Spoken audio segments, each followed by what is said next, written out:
అందరికీ నమస్తే. Welcome back to our channel Aruna's channel. ఎలా ఉన్నారు? అందరూ బాగున్నారా? నేను బాగున్నాను. మీరందరూ కూడా చాలా చాలా బాగున్నారని అనుకుంటున్నాను. ఇంకా బాగుండాలని మనస్ఫూర్తిగా కోరుకుంటున్నాను.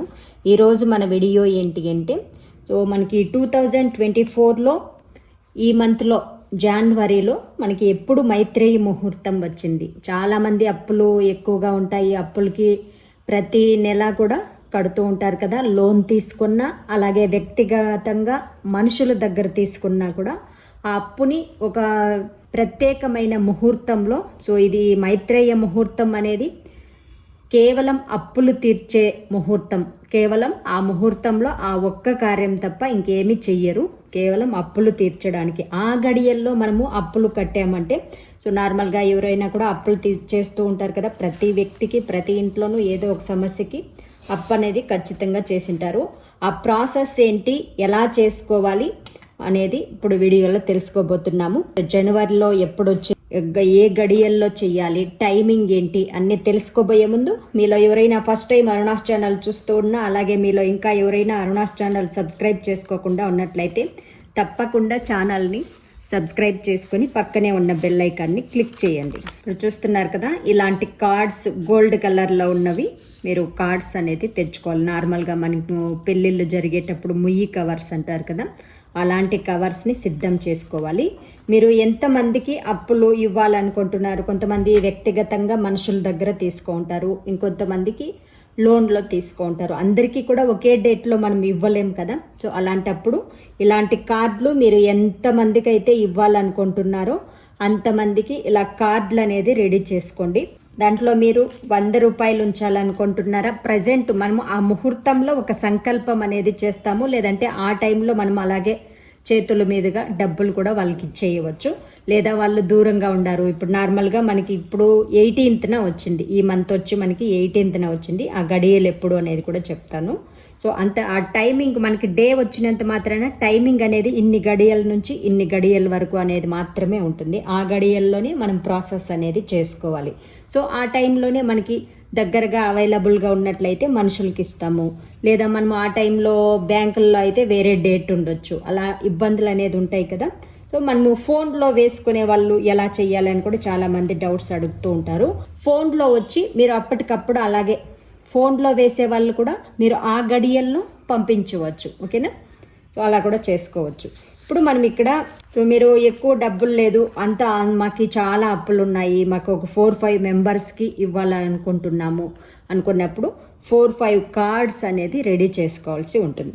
సో మీరు ఎవరి దగ్గర అయితే అప్పు తీసుకున్నారు అనేది బిర్యానీ ఆకుపైన వాళ్ళ పేరు, వాళ్ళకి ఎంత అమౌంట్ ఇవ్వాలి అనేదంతా కూడా ఇచ్చి, అది తొందరగా తీరిపోయినట్టు, సో అది ఇచ్చేసాము, సో అప్పులన్నీ తీరిపోయాయి, మేము హ్యాపీగా ఉన్నాము అన్నట్టు పాజిటివ్గా దీనిపైన లేఖలాగా రాసి, దాన్ని ఇలా మీరు వాళ్ళకి 10 రూపీస్ ఇచ్చినా కూడా 10 రూపీస్ని అలాగే దానిపైన ఉంచి కూడా కార్డులో ఉంచేయవచ్చు. ఒక్కొక్కరిది ఒక్కో కార్డులో ఉంచాలి. మన దగ్గర 10 రూపీస్ అవైలబుల్గా ఉంటే అదే ఉంచవచ్చు, లేదా 100, లేదా మీరు ఆల్రెడీ అప్పు ఇచ్చే మొత్తం అమౌంట్ కూడా మీకు క్యాష్ రూపంలో రెడీ అయిపోయింది అంటే దాన్ని కూడా రెడీగా ఇలాంటి కార్డులో వేసి ఉంచేయవచ్చు రెడీగా పక్కన. మీరు ఎక్కువగా కూడా అమౌంట్ రెడీ చేయగలరు అన్నట్లయితే. సో మనకి అది అమౌంట్ మీరు 500 అయినా వేయచ్చు, 100 రూపీస్ అన్నా వేయచ్చు, 10 రూపీస్ అన్నా వేయచ్చు. అది మీ సౌకర్యాన్ని బట్టి అలా చేసుకోవచ్చు. ఓకేనా? కార్డులు అనేది ఇప్పుడు ఒక్కొక్కరికి ఒక్కొక్కటి కార్డే ఉండడం బెటర్. ఇద్దరున్నారు, మా దగ్గర కార్డు ఒక్కటే ఉంది అన్నప్పుడు సౌకర్యాన్ని బట్టి వీలుగా ఉన్నట్లయితే 2 కార్డులు రెడీ చేసుకోండి. వీలు లేదు అనుకున్నప్పుడు ఏం చేస్తారంటే, బిర్యానీ ఆకులు ఉంటాయి కదా, అవి 2 తీసుకోండి. 2 ఆకుల పైన వేరు వేరు నేమ్స్ అనేది రాసి, సో ఆ బిర్యానీకి చుట్టూ 2 నోట్స్ కూడా, దానికి 2 దీనికి 2 అలా పెట్టి లోపల ఒకే కవర్లో కూడా పెట్టి ఉంచవచ్చు. ఓకేనా? వీలైనంత వరకు మీరు ఎంతమందికి ఇవ్వాలి అనేది వేరుగానే చేసుకోవడానికి ట్రై చేయండి. సో మనకి ఇలాంటి కవర్ పై భాగంలో రాయకండి, ఎందుకంటే మళ్ళీ మీరు నెక్స్ట్ టైం ఇంకెవరికైనా రాయాలనుకున్నప్పుడు మీకు యూస్ఫుల్గా ఉంటుంది. ఓకేనా? అలా చేసుకోండి. లోపల పెట్టే ఆకుపైన మాత్రమే, బిర్యానీ ఆకుపైన మాత్రమే మీరు అలా రాసుకోండి. సో వాళ్ళకి ఇచ్చేసిన తర్వాత ఆ ఆకును ఏం చెయ్యాలి అంటే, సో అందులో ఉన్న ఆకును తీసి అప్పులన్నీ తీరిపోయిన తర్వాత వాళ్ళకి ఇచ్చేసిన తర్వాత మంత్లీ కూడా మళ్ళీ మీరు ఇంకొక ఆకులో కూడా రాసుకోవచ్చు.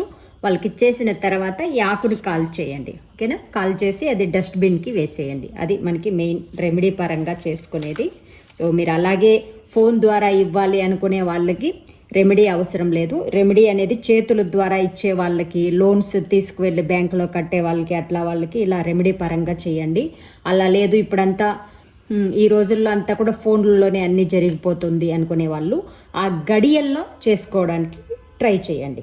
ఇంతటికి మనకి ఆ ముహూర్తం ఎప్పుడు అనే విషయానికి వచ్చినట్లయితే గురువారం రోజు అష్టమి, మనకి రేపే అమావాస్యకు సంబంధించిన వీడియో అనేది మీకు ఆల్రెడీ షేర్ చేశాను. మీలో ఎవరైనా మిస్ అయినట్లయితే తప్పకుండా ఆ వీడియోని చూసి రేపేం చేసుకోవాలి ఇంట్లో అనేది కూడా మీకు ఆల్రెడీ పరిహారం చెప్పాను కదా, దాన్ని ప్రతి ఇంట్లోనూ చేసుకోవడానికి ట్రై చేయండి.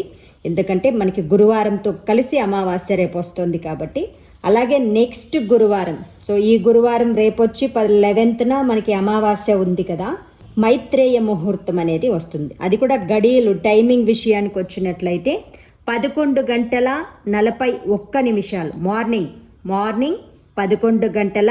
11:41 నుంచి 1 మధ్యాహ్నం 1:29 వరకు మాత్రమే మైత్రేయ ముహూర్త గడియలు అనేది ఉంది. సో ఈ గడియల్లోనే మీరు చేసుకోవాల్సి ఉంటుంది. సో మీకు ఇచ్చేవాళ్ళు వేరుగా చాలా దూరంగా ఉన్నారు, మేము ఆ గడియల్లో ఇవ్వలేము అనుకునే వాళ్ళు ఇలా ప్రాసెస్ చేసి ఇది మీ పూజా మందిరంలోనే ఒక పక్కగా ఒక సైడ్ ఉంచేయండి. ఆ ప్రాసెస్ చేసి మీ ఇష్టదైవాన్ని, కులదైవాన్ని అన్ని తలుచుకొని, సో ఈ అప్పులన్నీ కూడా తొందరగా తీరిపోవాలి స్వామి, తీరిపోయినట్టు భావించి తీరిపోయేలా మాకు శక్తిని, దారిని చూపించినందుకు మీకు శతకోటి ధన్యవాదాలు అని మీ ఇష్టదైవాన్ని, కులదైవాన్ని ప్రార్థన చేసి కవర్లకి ఎవరెవరికి ఇచ్చే డబ్బులు వాళ్ళకి వేరుగా ఉంచేసి ఒక సైడ్ అనేది ఉంచేయండి, ఓకేనా? సో అలా చేసేసిన తర్వాత మీరు ఎప్పుడైనా కూడా దీన్ని వాళ్ళకి ఇవ్వవచ్చు. మంగళవారం రోజుల్లో కూడా ఇచ్చేయవచ్చు వాళ్ళకి. ఆ ముహూర్తంలో సంకల్పం అనేది జరిగింది అనేది ఇక్కడ మెయిన్ ఆంతర్యం. తర్వాత మీరు ఇక్కడ ఒకే నోటు ఉంచారు, వాళ్ళకి ఇంకా ఎక్కువగా ఇవ్వాలి కదా అనుకునేటప్పుడు ఈ నోటుతో కలిపి మీరు ఇంకా ఎంత ఇవ్వాలనుకుంటున్నారో అదన్నీ కూడా ఇచ్చేయండి. అలా చేసుకోవాలి. సో మీ అందరికీ క్లియర్గా అర్థమైందని అనుకుంటున్నాను. సో ఏమైనా డౌట్స్ ఉంటే కామెంట్స్లో అడగండి.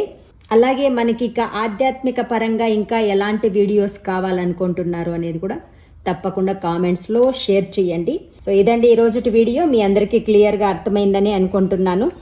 సో మనం ఎంత ఇవ్వాలి అనేది అంతా ఒకేసారి ఇవ్వాల్సిన అవసరం లేదు. ఒక్క 10 రూపీస్ నోట్తో కూడా మనం ఈ పరిహారాన్ని చేసి ఉంచవచ్చు. జనవరిలో కూడా 2 ముహూర్తాలు వచ్చాయి, 8th కూడా వచ్చింది. సో అప్పుడు వీడియో మిస్ అయింది. సో ఇప్పుడు మనకి అందుకే మీకు ఈసారి ముందుగా చెప్తున్నాను. సో ఎవరెవరికి అప్పుల ఇబ్బందులు ఉన్నాయో వాళ్ళందరూ కూడా తప్పనిసరిగా రెమెడీని చేసుకోవడానికి ట్రై చేయండి. అలాగే పిగ్మెంటేషన్, పింపుల్స్తో బాధపడుతున్న వాళ్ళందరూ కూడా ఇన్స్టాగ్రామ్ ఫాలో అయినట్లయితే ప్రతిరోజు కూడా డీటెయిల్గా వీడియోస్ అనేది రాబోతున్నాయి. సొల్యూషన్ తప్పకుండా దొరుకుతుంది. సో వీడియో నచ్చినట్లయితే తప్పకుండా లైక్స్ పెట్టండి. అలాగే మీకు తెలిసిన వాళ్ళందరికీ కూడా వీడియోని షేర్ చేయండి. మరిన్ని మంచి మంచి వీడియోస్ కోసం మీ అరుణాస్ ఛానల్ని తప్పకుండా సబ్స్క్రైబ్ చేసుకోండి. మరొక మంచి వీడియోతో మళ్ళీ కలుద్దాం. నమస్తే ఫ్రెండ్స్, మీలో ఎవరికైనా ఎలాంటి కెమికల్స్ లేని ఆర్గానిక్ బ్యూటీ ప్రోడక్ట్స్ కావాలనుకునే వాళ్ళు పక్కనే ఉన్న నెంబర్కి మెసేజ్ పెట్టండి.